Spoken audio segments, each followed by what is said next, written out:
दुनिया में हर कोई जीतना चाहता है, सफल होना चाहता है, विनर की तरह अपनी पहचान बनाना चाहता है। हर सफल व्यक्तियों की लिस्ट में अपना स्थान बनाना चाहता है। पर क्या सब जीतते हैं?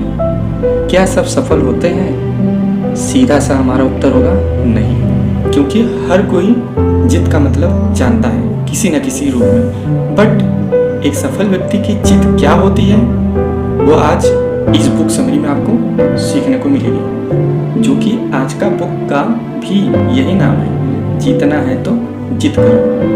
और इसी जीत को हम माइंड मैप के जरिए समझने की कोशिश करेंगे, ताकि समझने में और चीज़ों को याद रखने में काफ़ी आसानी होगी। और इस जीत को हम अलग अलग सब ब्रांच के नाम से जानेंगे, जो कि पहला नाम है जीत का अर्थ। चलिए अब शुरू करते हैं अपने पहले फर्स्ट ब्रांच से, जिसका नाम है जीत। जब हम कोई अपनी पसंदीदा काम करते हैं और उस काम के प्रति हम अपनी सारी शक्ति और योग्यता लगा देते हैं, इनफैक्ट यही तो है जीत, जो उस काम के प्रति हमने किया और उस काम में हमने सफल हुए।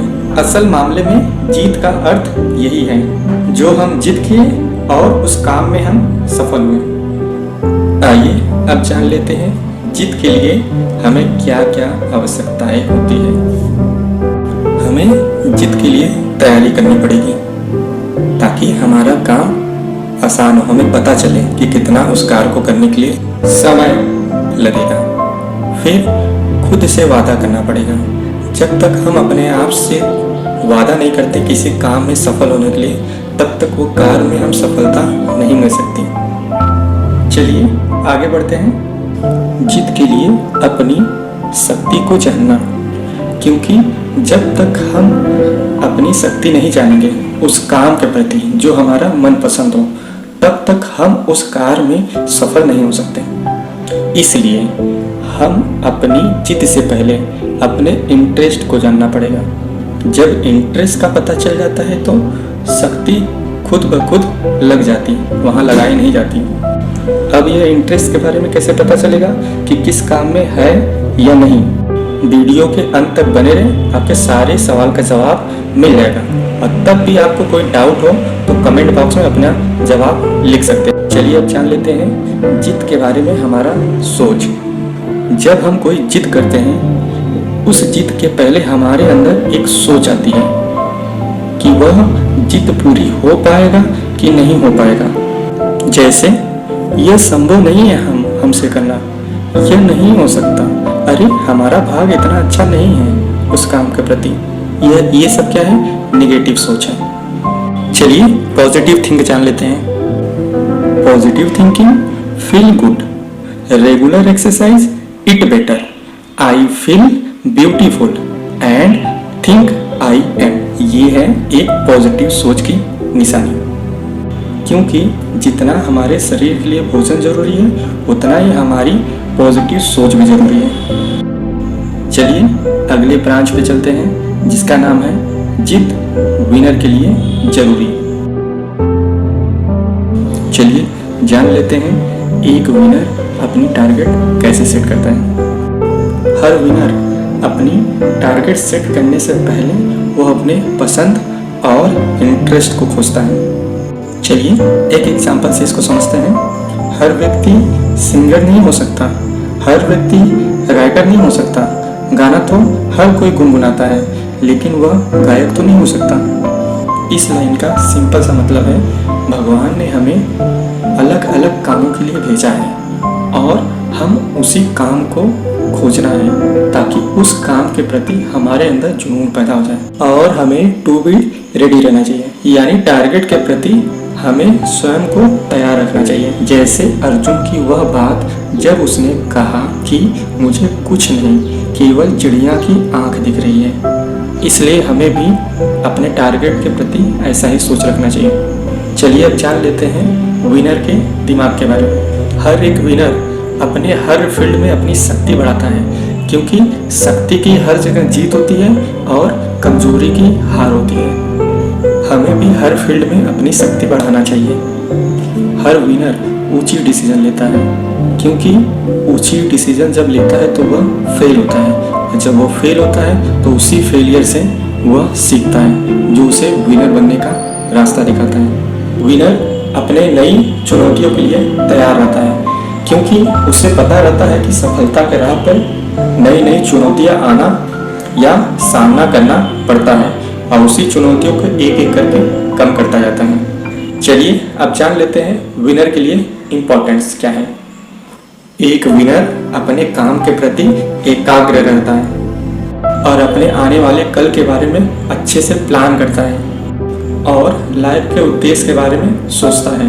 लाइफ का उद्देश्य का मतलब आप जिस काम के लिए बने हैं उस काम के प्रति अपनी सारी एनर्जी लगा देना। चलिए विनर के लिए अगला पॉइंट जान लेते हैं। एक विनर दूसरों को जानने से पहले खुद को जानता है, क्योंकि उसे बहुत अच्छे से पता रहता है कि मेरी स्ट्रेंथ क्या है और मेरी वीकनेसेस क्या है। विनर के लिए योग बहुत ज़रूरी है, क्योंकि योग हमें शारीरिक और मानसिक दोनों के लिए स्ट्रांग बनाता है। विनर के लिए टाइम मैनेजमेंट, एक विनर के लिए टाइम मैनेजमेंट बहुत ज़रूरी है। अगर आप टाइम मैनेजमेंट के बारे में जानना चाहते हैं तो मैं पहले से ही 2 सेपरेट वीडियो बनाया हुआ हूँ, जो आप आई बटन पे जाके देख सकते हैं। चलिए अगले ब्रांच पे चलते हैं, जिसका नाम है फेलियर। चलिए फेलियर का अर्थ समझ लेते हैं। ईश्वर उन लोगों का इस्तेमाल करता है जो असफल होते हैं, क्योंकि इस संसार में दूसरे प्रकार के लोग है ही नहीं। देखिए, हर सफल इंसान वह है जिसे असफलता तो मिली, लेकिन उसने कभी खुद को असफल नहीं माना। जैसे थॉमस अल्वा एडिसन, जिसने 1000 बार फेल होकर भी उसने कभी फेलियर नहीं माना और उसने बल्ब का आविष्कार किया।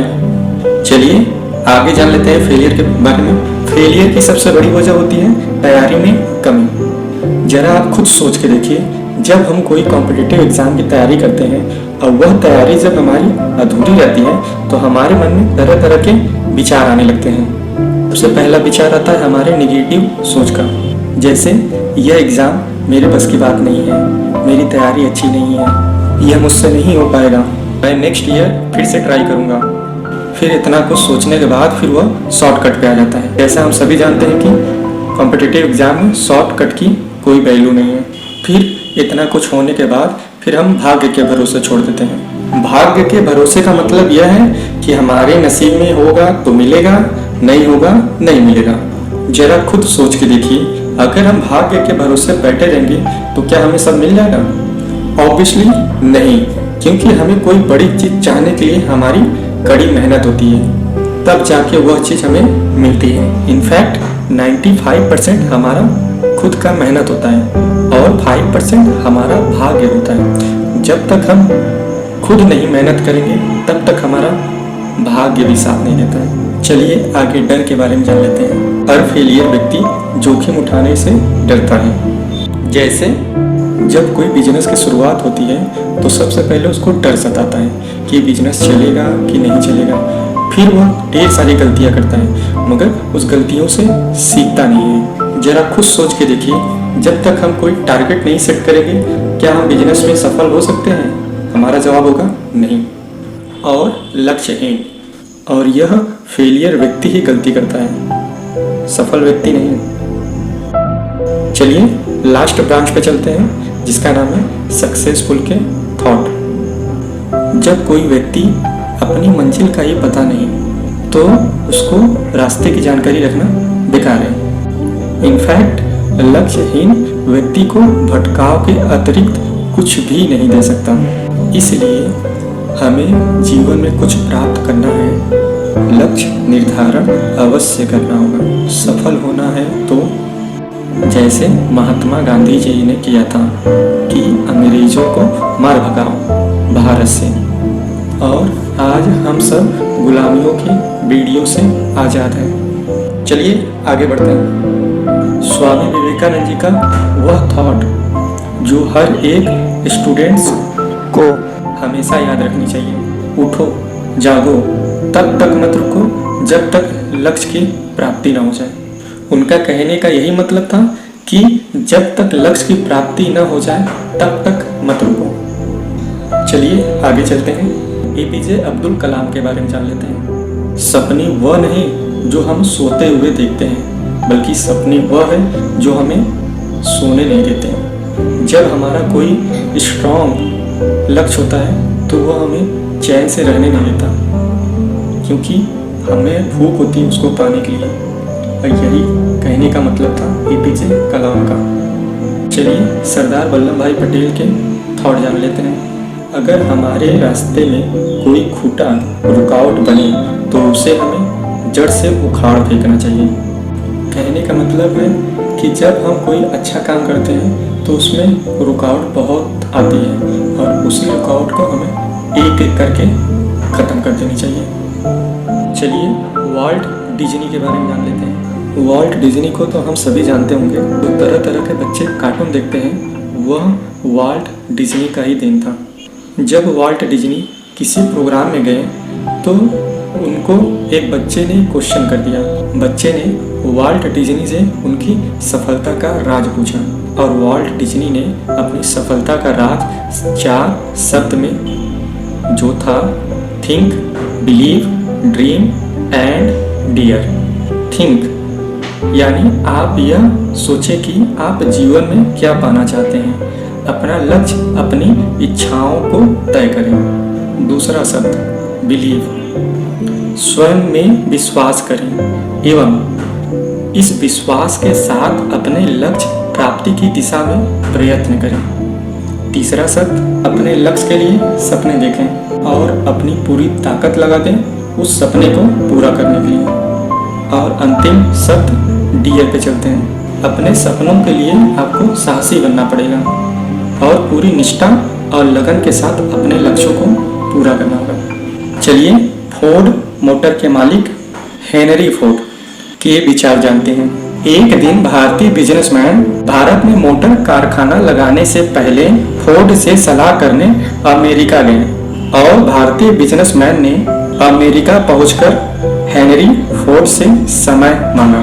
फोर्ड ने भारतीय बिजनेसमैन को शाम के समय अपने घर बुलाया और वहां जब बिजनेसमैन पहुंचा तो वहां एक आदमी बर्तन साफ कर रहा था और बिजनेसमैन ने बोला उस आदमी से कि मुझे हेनरी फोर्ड से मिलना है। और थोड़ी देर बाद वही आदमी अंदर से आया और बोला, आप ही हैं वो भारतीय बिजनेसमैन? और बिजनेसमैन अचंभित में पड़ गया। अभी हेनरी फोर्ड बोले, आपको कोई संदेह हो रहा है? बिजनेसमैन ने बोला, हाँ सर, अभी आपको एक नौकर का काम करते देखकर ताज्जुब हुआ। इतनी बड़ी कंपनी के मालिक को बर्तन साफ करते हुए देखकर किसी को भी भ्रम पैदा हो सकता है।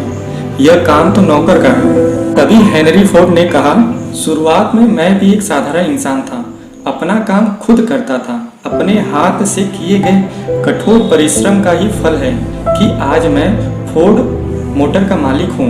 मैं अपने अतीत को भूल ना जाऊं और मुझे बड़ा आदमी न समझने लगे, इसलिए मैं अपने सभी काम अपने हाथ से करता हूँ। अपना काम करने से मुझे किसी तरह की शर्मिंदगी और झिझक नहीं होती। और भारतीय बिजनेसमैन उठ खड़ा हो गया और बोला, सर अब मैं चलता हूँ। मैं जिस मकसद से आपके पास आया था वह 1 मिनट में ही पूरा हो गया। मेरी समझ में आ गया कि सफलता की कुंजी दूसरे पर भरोसा करने में नहीं, स्वयं पर भरोसा कर